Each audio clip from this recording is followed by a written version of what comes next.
What's going on, guys?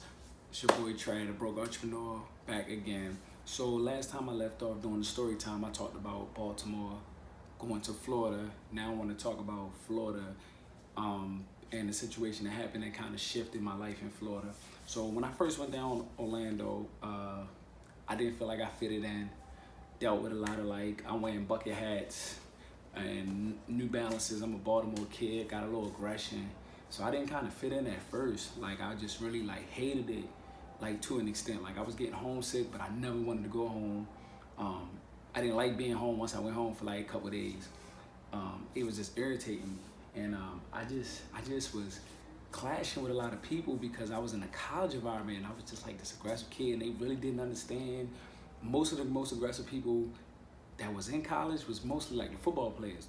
Most of them from the hood, but it was mostly 90% of the kids that went to UCF, they wasn't from the certain environments, or it was some that were, but it was a lot that wasn't, which is a good thing. It's not a bad thing that they from environments, but they never, wasn't active or whatever the situation was. But anyway, being down there, I felt like I wasn't appreciated at first. So the situation that changed my whole life in Florida, that made me change the way I was carrying myself and made me appreciate Florida, which I felt like I didn't appreciate it to the last 2 years that I was living there. I actually was there for 6 years before I moved out here. And what happened was that I went home for just a regular, just going home to visit my grandmother and my mom and all them, and got to see my best friend, chopped it up with him. As we went to York's, that's our favorite chicken spot, get something to eat.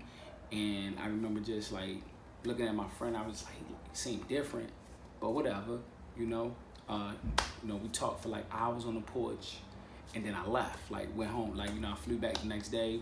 All right, Brody, see you next time, cool. And a month or two went by, February, so I get this phone call from our childhood friend, and she was Travis, she called me in the morning, I'm on my way to the mall. Matter of fact, I know this so specifically because I just got my refund check from school. On my way to the mall, I get a phone call saying, Travis, did you hear about what happened to Darrell? I'm like, what are you talking about? They said Darrell got killed. I'm like, huh? What are you talking about? You don't even make sense. Not Darrell, not the slickest dude in the city. To me, you know what I'm saying? It's my man, my right hand man. She I'm gonna call you back. I'm gonna see what's going on, and I'm gonna call you back. So she called me back and said, yeah, Trav, it's true. I'm sorry, this is really, it's true. So I'm just devastated, damn. I couldn't believe that somebody that I grew up with since I was 4 years old, parents, my mother know his family know my family. We've been tight since we were little kids. He was a football star, got caught up in the streets a little bit, but this is someone who accepted me for who I was, even when I made the transition to go to Florida. A lot of people changed up on me, but he was just the most solid one. Always called me here and there to check on me, make sure I was good. Every time I went home, everyone knew I was going to go see him. So that it would kind of hurt me, but I was so numb to death of seeing a lot of my childhood friends that I couldn't even cry. But this one hurt me bad. And I remember going home, I had to go home on a train because I couldn't even afford a plane ticket. I just got, because the plane tickets were crazy. So I was I'm gonna catch a train home. And I caught the train home, and it was a train was the longest ride ever. It was 20 hours. Just seeing the energy in the air, the neighborhood, because he died actually down the street from my house. So I live in the 600 block, he died in the 500 block. And my mom even said she heard the shots, but she didn't know who it was. It was 9 o'clock at night. It was just a normal thing. That's what we do around this neighborhood.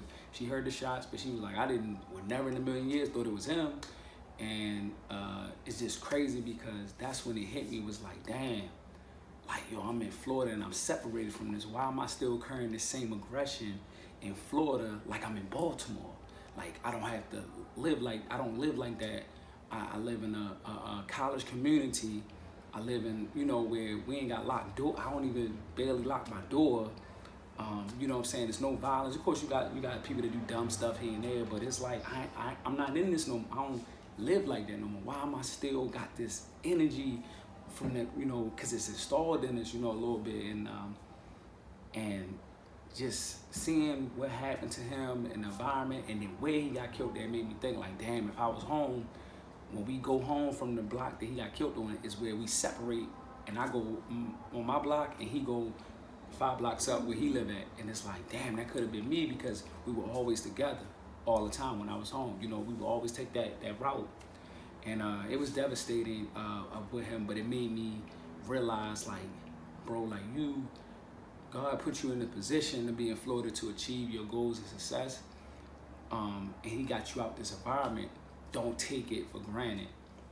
So ever since then, you know, I started living more, started putting more into my craft. I was doing basketball tournaments and stuff like that.